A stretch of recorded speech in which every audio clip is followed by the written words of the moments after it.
Hello and welcome to the complete D-plane 3D video. This video is designed to show how the D-plane is constructed and presented in an easy-to-see 3D manner. First off, I want to thank Mark Strong, a member of the Canadian PGA from British Columbia. Mark created all the 3D drawings that you're going to see in this video. This is a project Mark and I discussed well over a year ago, and I'm proud to present our version to you. I also want to thank those that helped us along the way. In no particular order, these include Brian Manzella, James Ridyard, and Frederick Tuxon. You've each played a significant role in our understanding of the material, so thank you. Okay, on to the D-plane. For those that don't know, the D-plane is a phrase coined by Theo Jorgensen in his book The Physics of Golf. It is basically a description of the collision between the golf ball and the club face.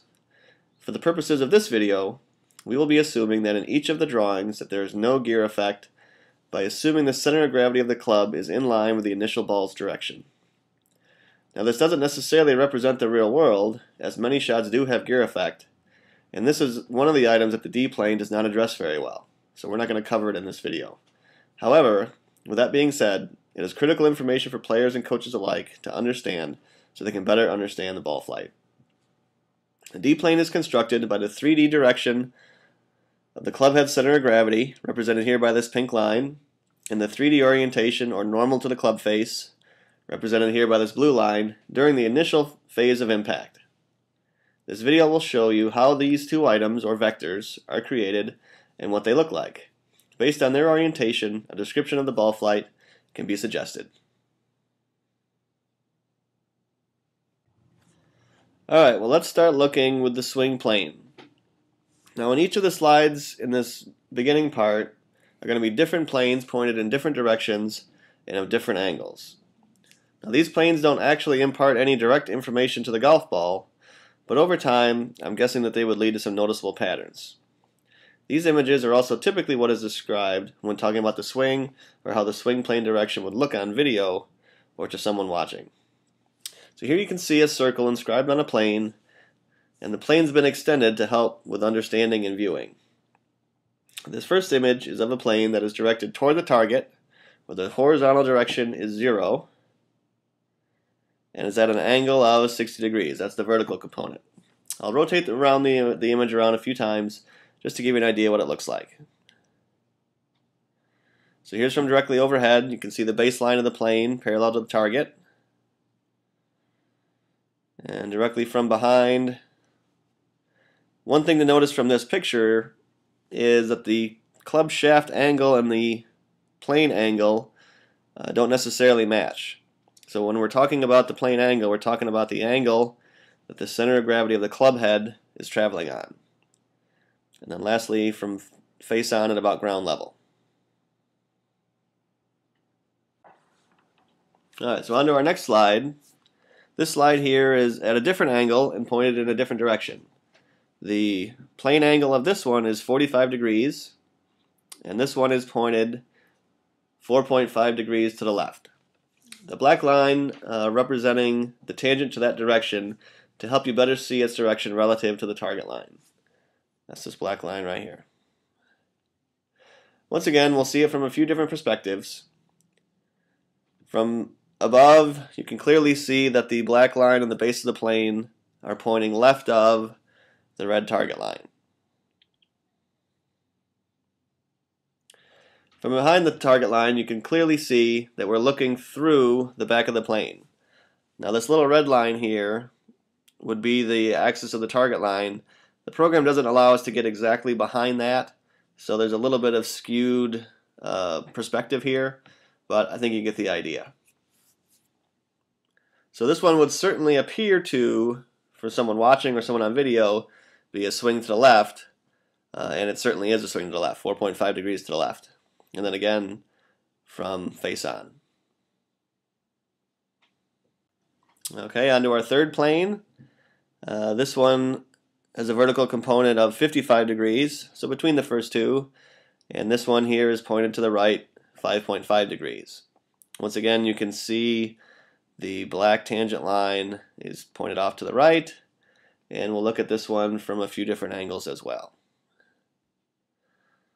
So once again, from overhead, you can clearly see the baseline and the tangent are pointing to the right. From behind at ground level, now we're looking through the front of the plane. So again, if we were looking at this or watching this on video, we would see a club traveling out to the right, and this one would be that way. And once again, just to kind of give you a picture as to what it is that we're dealing with. Alright, and our last image here is just another more vertical plane, just so you can kind of get an idea as to how they kind of relate to each other and how they look. Once again, I'll just move this around real quickly, just so you can kind of see. This one, as you can see, is vertical plane 65 degrees, something steep like a sand wedge shot or something like that. And this one is pointed 2.5 degrees to the left. And from overhead,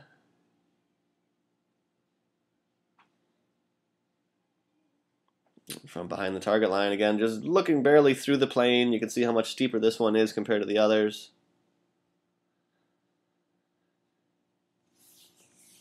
So to summarize, these images are being used to kind of help paint the picture of how the D-plane is constructed. Now, they don't actually exist in this shape. Nobody swings on a single plane that looks just like this. I'm just using this image to help describe as I go forward.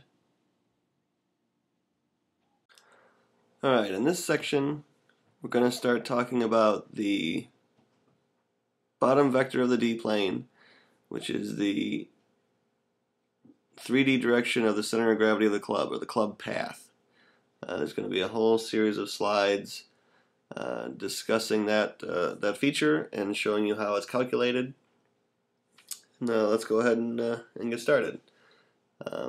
This slide here is very similar to the plane slides that we discussed in the first segment. The difference being that we now have described or added the angle of attack to help us generate what that club path is relative to that particular plane. Now once again, the plane itself doesn't create the club path.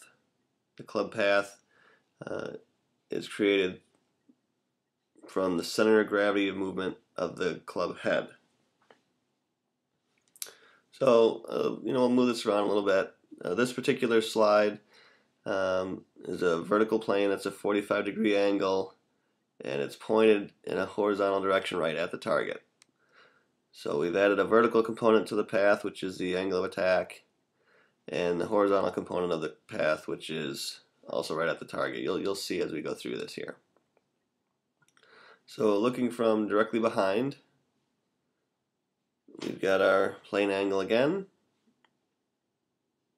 This is what you would see on the video part if you were looking at it from down the line, a swing that is pointed toward the target. Here we are at ground level, ball at low point. And as we go through these perspectives, that pink bar, which represents the 3D club path, which in this case is level with a 0 attack angle and also pointed at the target.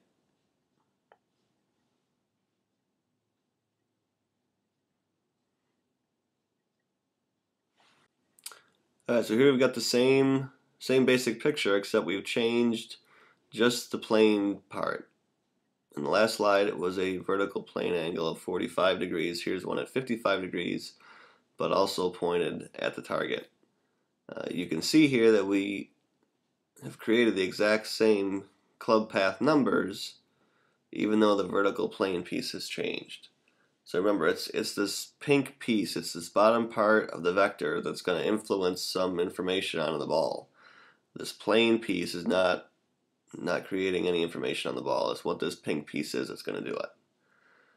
So here again we have, a horizontal plane or swing direction pointed at the target, level angle of attack, which produces a club path of 0. And the only time the swing direction and the club path are going to be the same is when the angle of attack is 0. Now these could be left or right or whatever the case may be, but when the angle of attack is level to the ground, the 3D club path and the swing direction will match. Let's go through this one a couple times here. Again, once again, from directly behind, you can see the plane angle is quite a bit steeper. Ground level again, and then lastly, just right down the target line.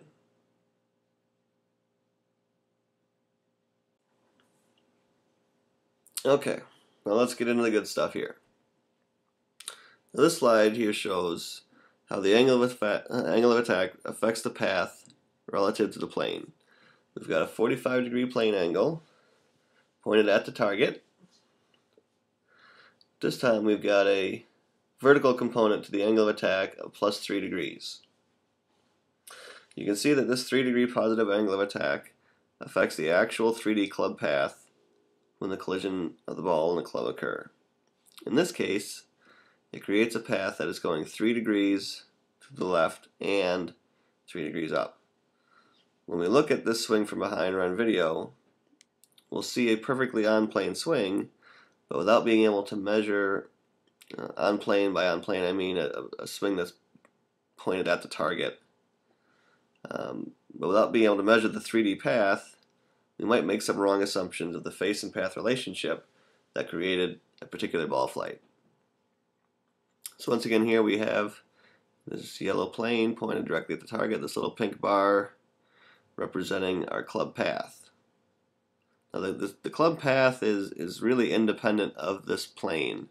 It just helps to be able to see how the two relate to each other, but they're not, one doesn't cause the other. This pink bar is just actually what the club did on this plane. Alright, so from directly behind, you can certainly see, we're looking right through the plane, right at the edge of it here. You can kind of see the words of the pink, and the bar would kind of be going up in here somewhere. Even though it looks like on video that the swing would be directly toward the target. And this is something that's really important. If you're going to teach just with video, what you're seeing and measuring is the plane components. What direction are they going? And what angle are they going at?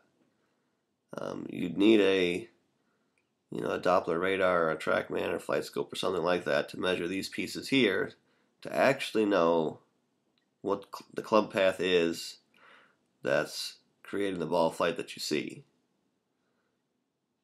If you go by this number, this one says that it would have been 0. This one's measuring that it's actually 3 degrees left and 3 degrees up. We need to know that because this is the information that's actually going into the ball, not this information here.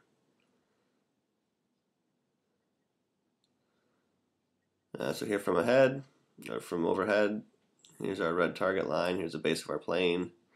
So we can see our swing direction going right at the target. Club path direction certainly going to the left. Here we are at ground level, being able to see the vertical piece. Here's the plus 3-degree angle of attack. This would be some ball on a tee, most likely a driver, especially with this vertical plane angle, hitting this ball on the way up. You can kind of see, here's where low point would be, somewhere in there. Club coming up, catching the ball. And just a few last little pictures just to give you an idea of what this will look like. Here we get right behind the target line, so you can see up and to the left. Alright, so now this slide is basically going to be the opposite of the first one, the one we just saw. It is going to have a negative angle of attack, which will result in a club path that goes down and to the right. Same plane angle, plane pointed in the same direction, 45 degrees, pointed directly at the target.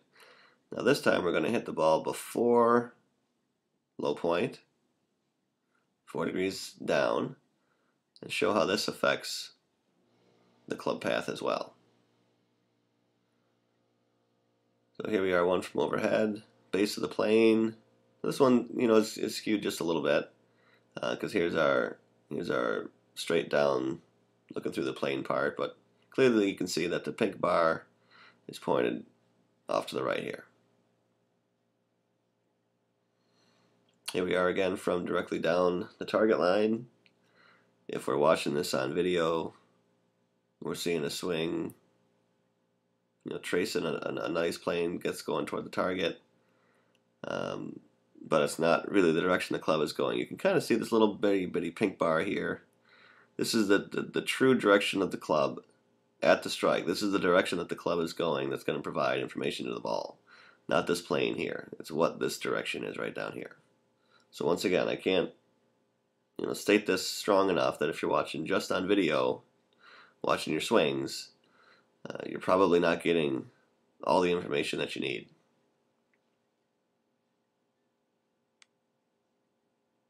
Here we are at ground level. Low point would be right in here somewhere. I'm guessing right behind this bar. Club catching the ball on the way down. And you can see it's pointing down and to the right. Just a couple more perspectives here. There it is, right down there, down and to the right.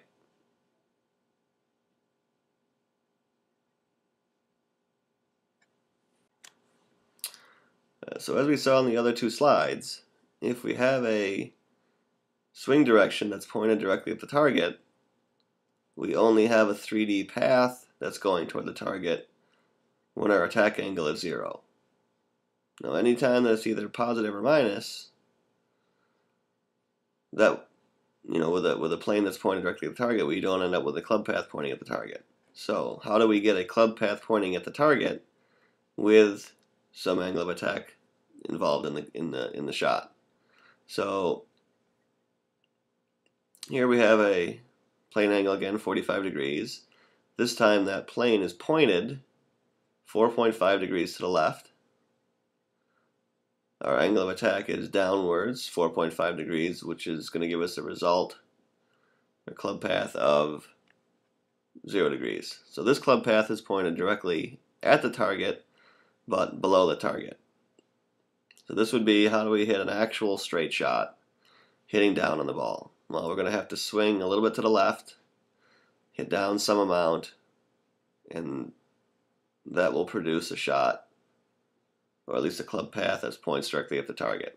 Now if we've also got the club face pointed at the target, and we hit it where there's no gear effect, well, now we get a straight shot at the target. So let's go through this picture here, this series. Okay, so this black line here that we've got drawn in, this represents the swing direction or the plane direction. You can see it matches the baseline here and is pointed left of the red target line. And this little pink bar again you can see is pointed directly at the red line. So this club path, this 3D club path, is going at the target. Now from down the line, this would be our video shot. We'd be seeing through the bottom of this plane. We'd be seeing a swing that traces this little circle down and to the left. This would look like some kind of left swing or over the top swing, and it is, except that because I'm hitting it on the way down, I'm creating a club path, which is just this little bitty pink bar that you can see here again, that's actually pointed at the target. Now it's pointed below the target, but at the target nonetheless. So this video here, without knowing this components, would make us think that this person is swinging too far to the left, even though they were swinging correct amount left to create a path that's actually at the target. And here we go at ground level. Again, low point kind of down in this area, hitting the ball on the way down, 4.5 degrees on the way down. And once these get lined up, this pink bar will be pointed right down and below this red line.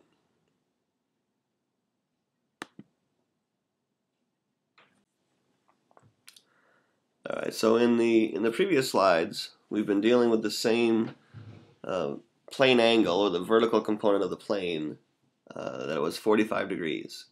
And you probably noticed that with that plane angle, whatever amount the angle of attack there was a change in the club path relative to that plane direction of the same amount. It was a 1-to-1 relationship, where a +4 angle of attack moved the club path 4 degrees relative to the base of the plane. Well, obviously that's not always the case. 45 degrees would be somewhere around a driver or so. Here's one that's a 55-degree angle, and you'll certainly see that the ratio doesn't stay 1-to-1 anymore. So let's kind of go through this one here. Here we've got, now we've got a swing to the right. Angle of attack going +4. This one producing another club path that is at the target, this time above the target. So we'll just go through this real quick. So again, this black line representing the horizontal plane direction.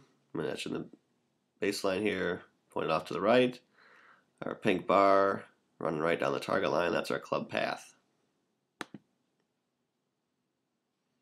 And from down the line again, now this time we'd be seeing, a swing trace this circle and would look like a swing out to the right. And it certainly would be, except that because of the angle of attack, we end up with a club path that's actually at the target. So again, this video would lead us down the wrong road. This isn't telling us what direction the club's going. That's going to impart actual information on the ball. Looks like it's to the right, actual path, right at the target. Here we are at ground level again, low point probably right back in here.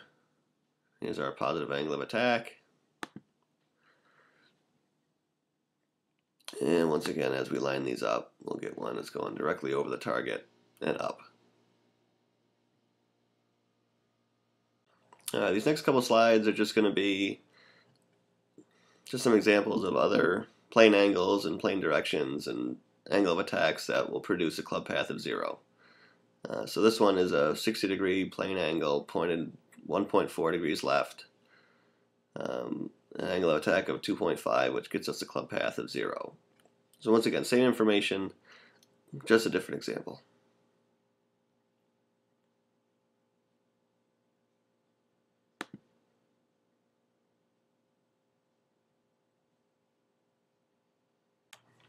Here's one that's a steeper plane angle. This one's 65 degrees.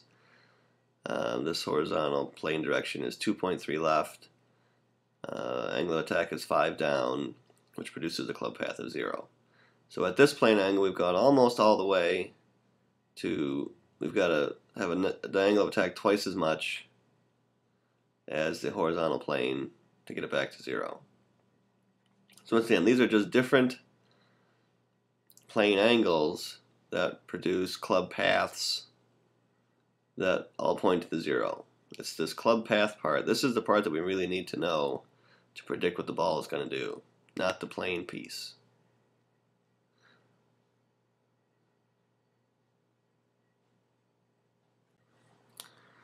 Alright, so here's a picture of one that is very similar to one that we had before, except this time we've changed just the vertical plane component. We've gone from the very first one that we looked at was a 45-degree vertical plane. This one is 65. So in that case, we had a plane direction of 4.5 left, an angle of attack of 4.5 down. We ended up with a club path that was 0. By changing the plane angle, we can see that the club path has also changed. So having a good understanding of how these things relate together will give you a nice deep understanding of how the D-plane works. Once again though, to remember, it's this pink part. This is the only part the golf ball knows. How these things all relate together is more for descriptive purposes. Like if I had a vertical plane angle of 90 degrees, any angle of attack that I had wouldn't change. The club path wouldn't be any different than the horizontal plane angle, or plane direction, sorry. They would all be the same. The angle of attack wouldn't change it. The flatter the plane, the more the change. But again, it's this piece, this pink piece, is really all that matters. Alright, so let's look at this one a little bit. Here we go again from overhead.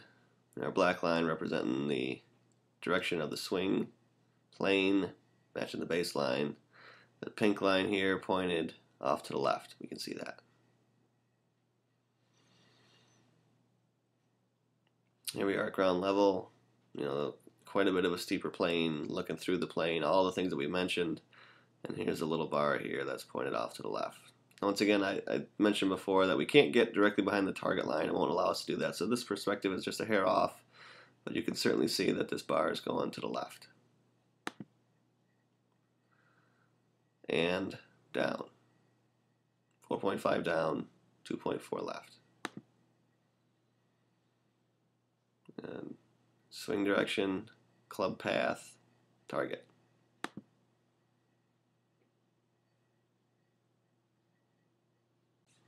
This final one in this series is one that I think is extremely important. And the reason that it is because we have a horizontal plane direction that's going to the left. Because of the angle of attack being 4 degrees down, the actual club path is to the right.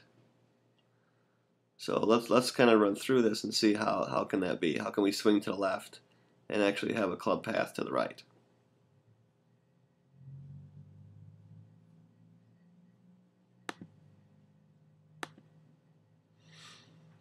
So again, here's our black line representing our swing direction, or the direction that the plane is pointed, matching the baseline. Here's our red target line, club path going slightly to the right of that.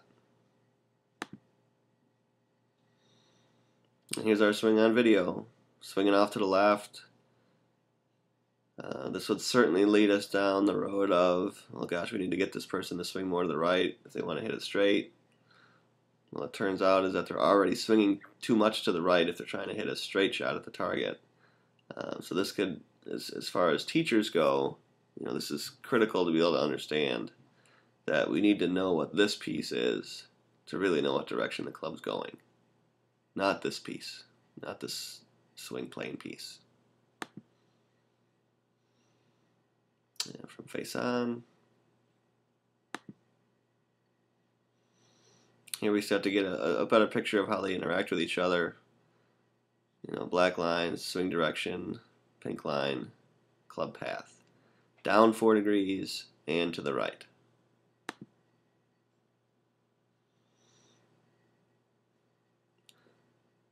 So the final slide in this group is just going to basically have a whole bunch of plane angles with the same angle of attack so that you can kind of see that the club path is different with each one, kind of as a group. But hopefully you can certainly see now how these pieces start to interact with each other. The stuff in the pink, this is the bottom part of the vector. This is the vertical component and the horizontal component of that vector. Which way is it pointed in 3D space? Both up and down and left and right. This is what we need to know to determine what the ball is going to do. Alright, so here's this kind of a summarization slide. We've got 3 different plane angles, all of them pointed what would be the target, and then all of them having the exact same angle of attack. And as we go through this, you'll see that the horizontal path part, or the club path relative to the target, is different for each one, even though the angle of attack is the same. And it's different because of the vertical component of the plane. So I'm just going to run through these fairly quick. This dark blue one here is the 50, the yellow one is the 60, and the light blue one here is the 70. And this red bar here is representing the 3D club path. These long lines here are representing the target line for each particular plane.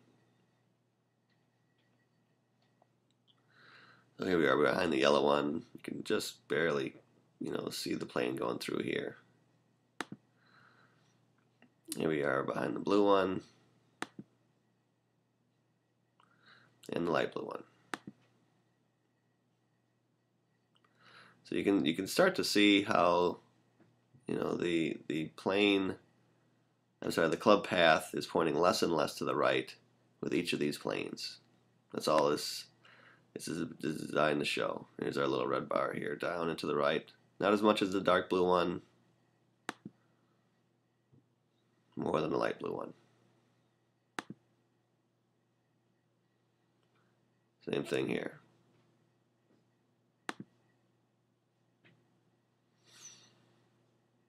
Down 3 degrees, because the plane angle is so steep, the effect on its club path is minimal, 1.1 to the right. A little less steep of a plane, now our club path is 1.7 to the right. And the most shallow plane, now we've got a club path that's 2.5 to the right. So this was just kind of a summary picture to kind of show you how the plane angle and the angle of attack kind of work together, and how if you vary one, you get a change in the club path as well. Probably the most intuitive piece of this, which is the face angle part. Now, just like the path, the top part of the vector, the D plane, is also going to have a vertical component and a horizontal component. The vertical component of the face is the dynamic loft, and then the horizontal component of the face is just where is that dynamic loft pointed relative to the target. So this particular picture is the one we saw right before the summary page, where we've got a vertical plane angle of 65, a plane direction pointed 4.5 to the left. If you remember there, we had an angle of attack of 4.5 down, which created a 3D club path of 2.4 to the left. Well, now here in blue we've added the face. Where's the face pointed? In this particular case, it's got a dynamic loft of 25 degrees, and the face is pointed at the target. So let's take a look and see what that would look like from some different angles. So again, here we are, generally right behind the plane. Try and get a little bit closer here. And you can see the club path down here, club face up here. This is pointing directly at the target, which is to the right of the path. Here we are from ground level. And then again from behind the target line, but a little bit above, so it's a little bit easier to see. You can see the downward portion of the path, upward portion of the face. So once we cover this face part fairly quickly, we're going to discuss, okay, well, how these two relate to each other, really get into the curve of the ball and the starting direction of the ball.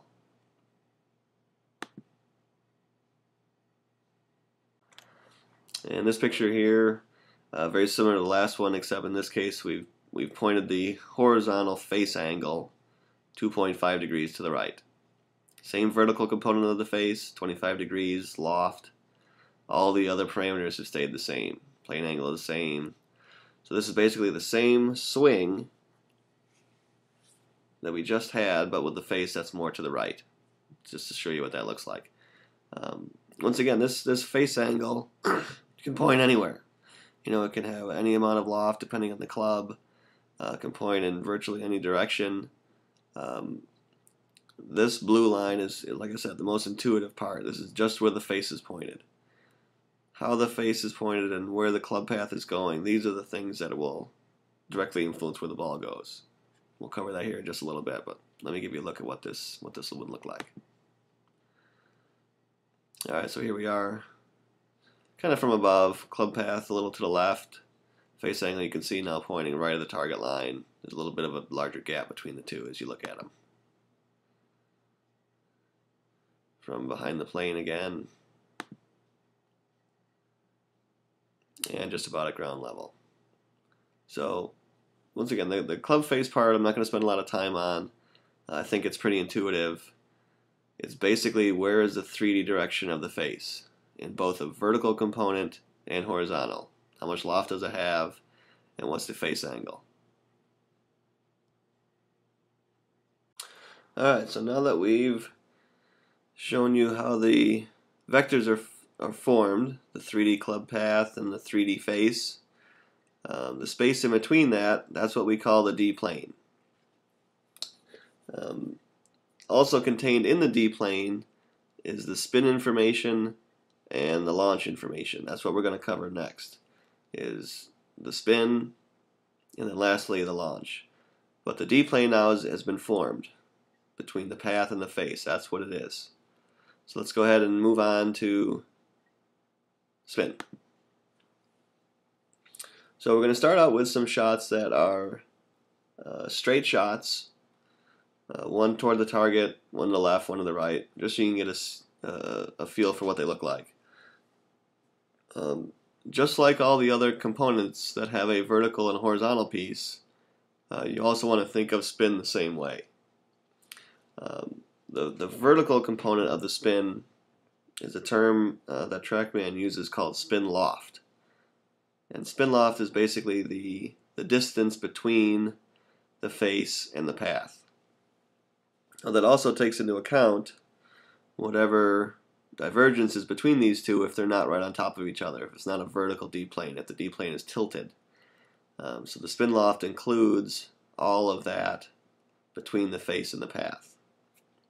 The horizontal component of the spin is the spin axis. Now there is no such thing as side spin.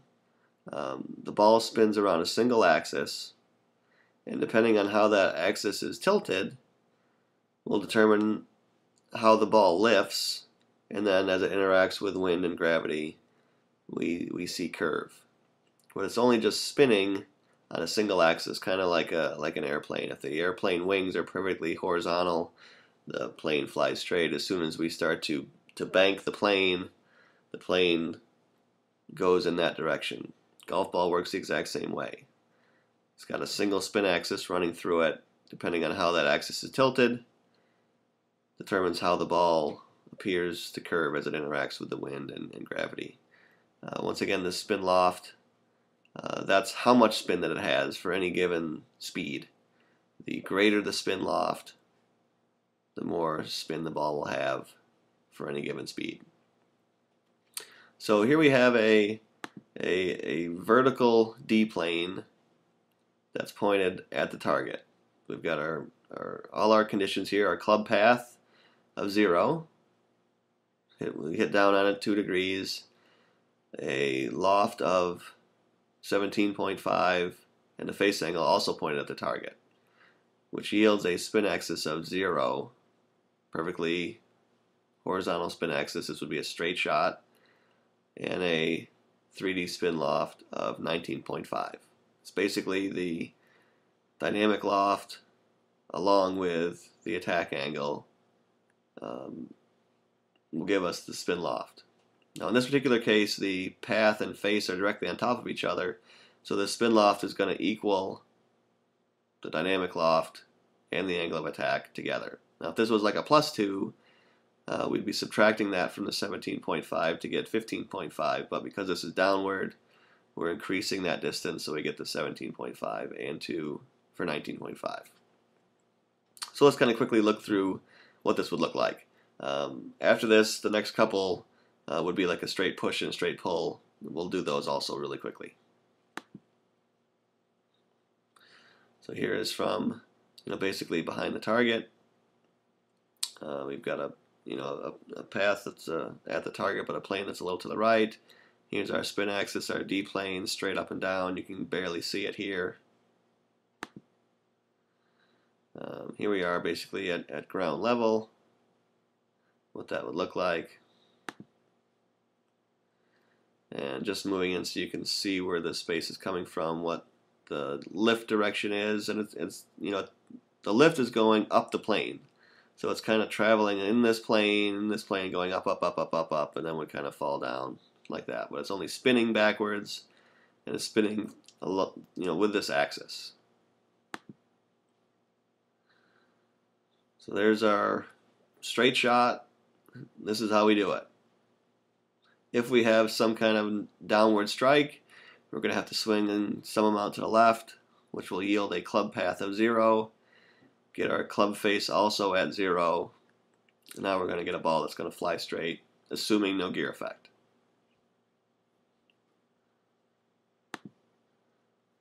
Here is a pull. We've got a swing direction more to the left, small downward angle of attack, which yields a club path of 3 degrees left. Same loft that we had in the last one, but this time our face is to the left. Our 3D spin loft, again, is just the loft and the angle of attack, which gives us 18.9. Because the path and face are on top of each other, we have another vertical D-plane with a spin axis of 0. So this is just what a pull would look like. So here I'm looking, down the swing direction. I'm sorry, down the ball launch direction.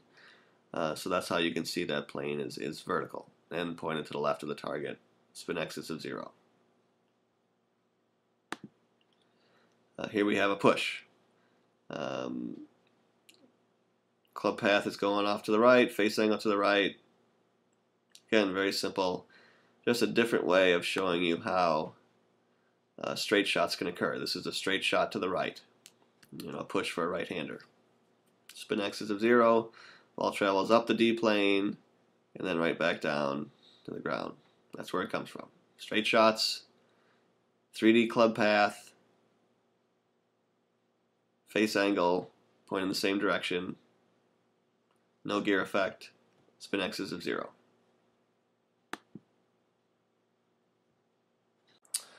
Alright, so now let's start talking about shots that curve and how the D-plane describes these shots. The next 3 slides will all have the same 2D face and 3D path relationships relative to the target. Face is 3.5 degrees to the right, and the 3D path is at the target. So let's look and see how the spin axis and spin loft change as a dynamic loft and angle of attack change. As you can see here, we have a club path of 0 and 4 degrees of down to combine with a face angle that is 3.5 degrees right and with 27.5 degrees of loft. The spin loft of 31.9 comes from the 27 degrees of loft and the 4 degrees of down. You can see though that this would only equal 31.5 degrees of spin loft. Where does the extra little piece come from? Well, that extra piece comes from the fact that the face angle and the path are not directly on top of each other. So this spin loft is being measured at the angle that the D-plane is tilted in, which gives us a 31.9 degree spin loft. And I'll show you in another picture how these differentials kind of come together to get us this number. And since this D-plane is no longer vertical and is slightly tilted, it yields a spin axis of 6.6 degrees to the right. Now these numbers here are being calculated by the program in terms of how much this plane is tilted and how much room is in here. It's figuring all that out for us, but I'll show you where they come from. But again, this spin axis is perpendicular to the tilt of the plane, of the D-plane. Again, all these shots assuming no gear effect.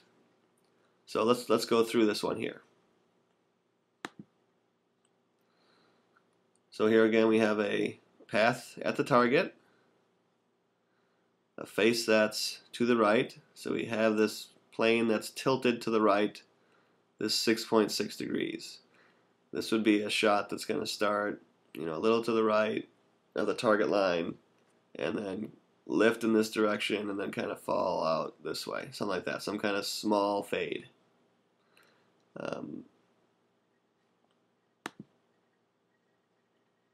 Here we go, more from ground level, kind of just shooting right through the plane here. You can see our spin axis. Our path is going this way, right at the flag, faces to the right, slight little push, fade. Alright, so here's an image to kind of help with this 3D spin loft part. We've kind of broken down the D-plane and its tilt into the horizontal differential, which is the difference between the club path and the face direction.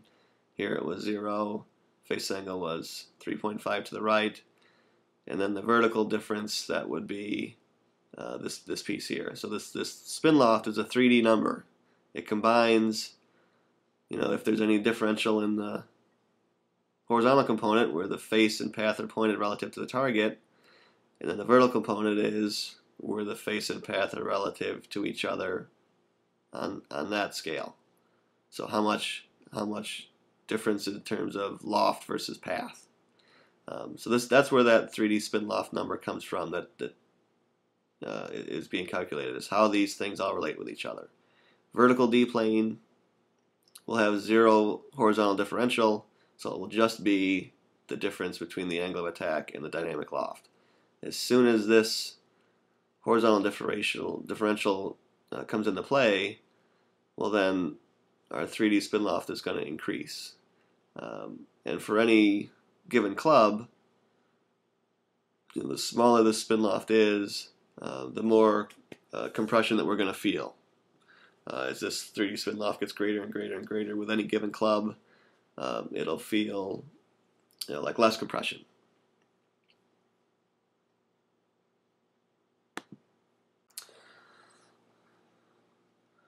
Alright, so now in this one, we have a 2-degree downward attack angle and a dynamic loft of 17.5. You can see as the spin loft has been reduced, the tilt of the D-plane has been increased. Now the spin axis is 10.4 degrees to the right. Once again, the spin loft is 20 degrees, which is the 2 down plus the 17.5 of the loft, and the differential, which we just explained, that'll give us the total of 20. So as spin loft decreases, spin decreases, and any differential between the path and the face shows up as a more tilted spin axis, or a ball that will appear to curve more one way. So as the spin loft decreases, any differential between the path and the face shows up in a greater miss of the ball. So let's kind of look through this in a couple ways. So again, here's our, kind of directly down the target line. Path is pointing right at the flag, face pointing off to the right, giving us a spin axis of 10.4 to the right. Ball is going to lift in this direction, and then as gravity and wind, it kind of falls like so. So this is where the curve starts to show up, is how it interacts with gravity and the air. And once again here, let's just looking right down the target line. This time we can just a little closer. Here's our path down here, down and at the target, club face up and to the right. Again, another push fade, but this one will curve more. Alright, so here's our last one. Now we've got a dynamic loft of 9.5, an angle of attack of +4. The 3D club path is still at the target, and you can see we've had to shift the swing direction off to the right to get a club path pointed down the target, because now we have that positive attack angle. Spin loft is down to 7 degrees, and you can see how much the spin axis tilt has changed. Now it's 32.7 degrees to the right. This is going to be a big slice. Through these last 3 pictures, I hope you can see why longer clubs have more curve than shorter ones. They have more curve because the D-planes are tilted more when there is a face and path divergence. All 3 of these slides had the same 3.5 degree right face and 0 path. But that's only part of the equation for curve. To get the full picture, we need the angle of attack and the dynamic loft as well. So, this is hopefully give you the visual pieces of why certain clubs are easier to hit than others relative to the target. This would be a very big curve. Let's go through this one so you can kind of see it. So here we are looking pretty much ground level, right down the target line. Path going upward and at the target. You can barely see the little pink bar right here. Face is pointed that same 3.5 to the right, but with much less loft. So now the loft and the face, the loft and the path are much closer together. If there's any mistake, that tilts the D-plane much, much more. And you can see this one is now 32 degrees to the right. This one's going to go like this. Big curve off to the right.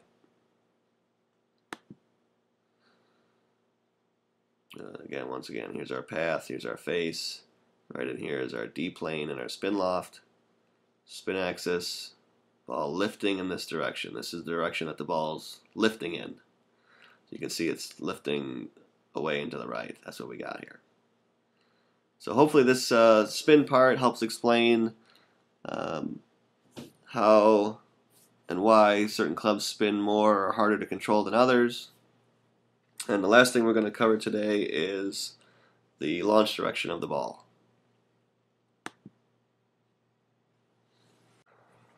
Alright, our final piece in the D-plane is the launch direction of the ball. Just like all the other pieces, it's going to have a vertical component and a horizontal one. The vertical piece will be, how much up in the air it's starting, and the horizontal will be relative to the target line.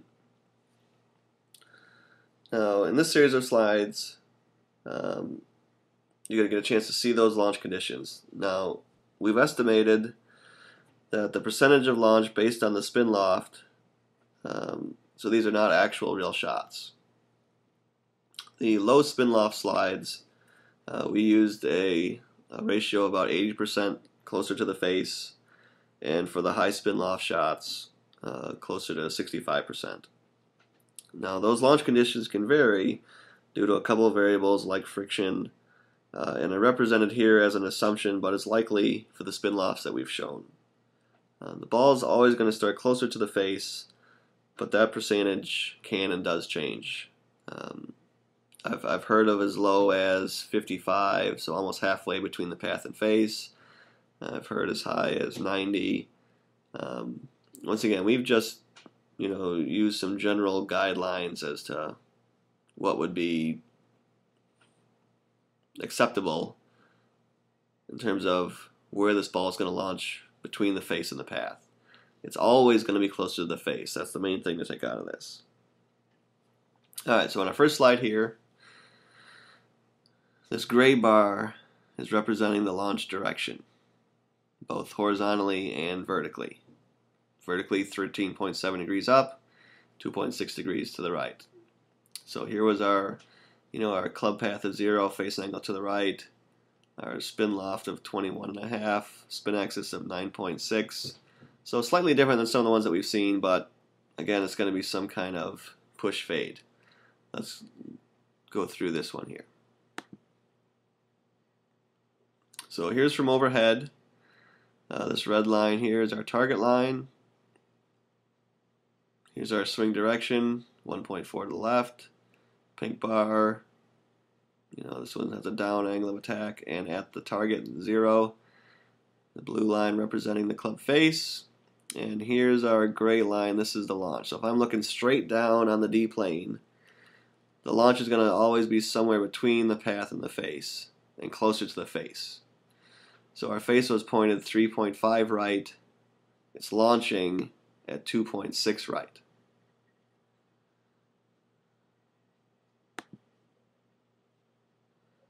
And here's just from another different angle, more behind the ball. You can kind of see how these interact with each other. And here's the vertical part. We assumed, for this one, a percentage of how much face to path. Our loft was 18.9, and this one launched at 13.7.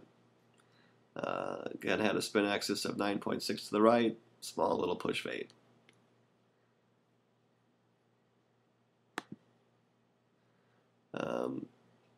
Here's one with a little less spin loft. Again, club path 0, face angle to the right. All of these have had the same conditions. Now the angle of attack's been different, spin loft's been different, spin axis has been different, loft of the club has been different. but just the path and face relationship have been the same for a whole bunch of these. So hopefully you can see for sure now that it's much more involved than just what the path and the face are. All these other pieces are interacting with that. So this one, obviously because the spin loft's a little lower, our launch condition is closer to the face. Let's look at this one here. So here we are looking straight down right from above the target line in red here. Here's our club path. Our blue line is our face direction, 3.5 right. Our launch, a little closer to the face, 2.8 right. Spin axis of 15.5. So we got a lower spin lofted shot, more spin axis to the right, bigger push fade. Again, looking down the line here, just so you can see how these interact with each other. And then from face on, here's our vertical component. Our loft on this particular shot was 16.9, and it gives us a vertical launch of 14.3. So hopefully you can see how the launching piece is very different than the way that I was taught at PGA school, where the ball started toward the path and then curved wherever the face was pointed. The real information doesn't support that. Gary Wyron had it right in his book, and TrackMan now and FlightScope are measuring it. But the way that we were taught as a PGA apprentice didn't match. So for any of you that are using this for teaching, this may be different than what you've ever seen or heard. The ball really starts closer to the face and then curves away from the path if there's some differential. That's the short and simple takeaway from this whole thing is how does the ball fly and why does it fly that way? That's why this is here. Now obviously we've gotten into a lot more detail than that, but the simple takeaway is, as a coach, how do I use this to help me teach? Well, you're going to need to know that the ball is starting closer to the face, curving away from the path. Again, assuming no gear effect, which is a pretty big assumption, but for this project, that's what we did. And that you've got to know what these 3D path numbers are to be able to actually determine why the ball did what it did.